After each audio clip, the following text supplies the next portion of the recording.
શ્લોક નંબર 46 એની લીટી છે ઐશ્વર્યસ્ય. મળ્યું? શ્લોક નંબર 46 ઐશ્વર્યસ્ય વિભૂષણમ. મળ્યું? હા કે ના તો કહો. ચાલો એનું ભાષાંતર જોઈ લઈએ પછી સમજાવું. ઐશ્વર્યનું ભૂષણ સજ્જનતા, વીરતાનું ભૂષણ વાણીનો સંયમ, જ્ઞાનનું ભૂષણ શાંતિ, સમનું ભૂષણ વિનય, સંપત્તિનું ભૂષણ સુયોગ્ય પાત્ર. થોડું થોડું ફેર હોય, ચોપડી બદલાય ને. તપનું ભૂષણ ક્રોધ, શક્તિશાળીનું ભૂષણ સહનશીલતા અને ધર્મનું ભૂષણ નિષ્કપટ છે. પણ આ બધા ગુણનું મૂળ કારણ ચરિત્ર સર્વનું ઉત્તમ ભૂષણ છે. આ ભાષાંતર હને. હવે આમાં તમે એક લીટી લખવાનું રાખો, જે લોકો સમજૂતી લખે ને એના માટે. અહીંયા અલંકાર શાર્દુલ વિક્રીડિત વપરાયો છે, નોંધી લો. અલંકાર શાર્દુલ વિક્રીડિત.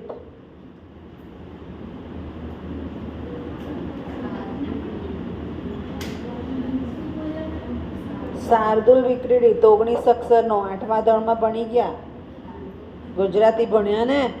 8મામાં તો ગુજરાતી ભણીએ છીએ. શાર્દુલ વિક્રીડિત અલંકાર.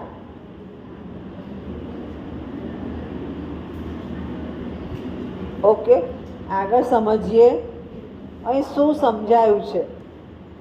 તો વ્યક્તિનું ચારિત્ર્ય સમજાયું છે. ચારિત્ર્ય, કેરેક્ટરિસ્ટિક્સ. ચારિત્ર્ય સારું હોવું જોઈએ.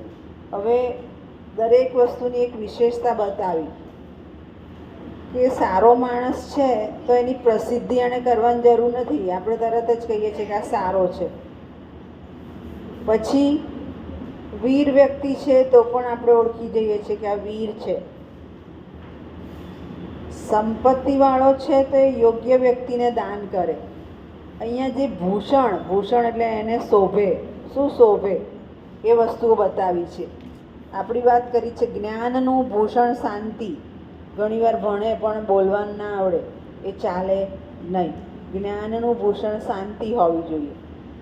આ બધું જ છે, પણ માણસ સારો નથી, કેરેક્ટર નથી, ચારિત્ર્ય નથી, તો એકે વસ્તુ રહેશે નહીં. સૌથી ઉત્તમ શું? ચારિત્ર્ય. સૌથી ઉત્તમ તમારી પોતાની પર્સનાલિટી. ત્યાર પછી બીજા બધા ગુણો એને આધારે રહે. ખ્યાલ આવી ગયો? આ એની સમજૂતી.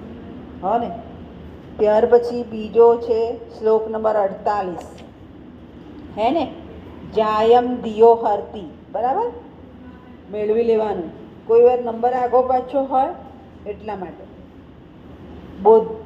સજ્જનોની સોબત બુદ્ધિની જડતા દૂર કરે છે, વાણીમાં સત્યનું સિંચન કરે છે, સન્માનમાં વધારો કરે છે, પાપ નાબૂદ કરે છે, મનને પ્રસન્ન કરે છે, દિશાઓમાં કીર્તિ ફેલાવે છે. સજ્જનની સોબત શું નથી કરી શકતી? હવે આમાં કેટલીક વાર સવાલો પણ આવી જાય. હં, આમાં પેલો સવાલ આવી ગયો, મિત્ર કેવો હોવો જોઈએ, સારા ચારિત્રવાળો હોવો જોઈએ. સવાલોની સમજૂતી પણ આવી જાય. હવે અહીંયા પણ લખી લો દીપક અલંકાર. દીપક, દીપક અને અર્થાંતરન્યાસ બે અલંકાર છે. દીપક અને અર્થાંતરન્યાસ અલંકાર. અને છંદ છે વસંત તિલકા. છંદ વસંત તિલકા. અહીંયા શું કહે છે આપણને કે સજ્જન. ઘણીવાર આપણે સાંભળીએ છીએ કે આ દુનિયામાં સારા અને ખોટા માણસો છે. હાલ પણ સજ્જનો 51% છે, દુર્જનો 49%. આપણે 1% લીધે જીતી જઈએ છીએ. હવે આ સજ્જન પાસે તમે રહો, સારા માણસ પાસે, તો શું શું આપે છે? સાચું બોલતા શીખીએ છીએ. સન્માન, કઈ રીતે વર્તવું એ શીખીએ છીએ. આ બધું કરીએ એટલે ઓટોમેટિક મન પ્રસન્ન રહે. અને આવું કરીએ એટલે આપણી કીર્તિ, વ્યક્તિ ઓળખાય કે આ સારો છે, આવો છે. આપણી ઓળખ સમાજ આપે છે, આપણે નથી આપતા. એટલે એમ કે સજ્જનની સોબત કરવી જોઈએ. સજ્જનની સોબતથી ઘણું બધું આપણું સારું થતું હોય છે.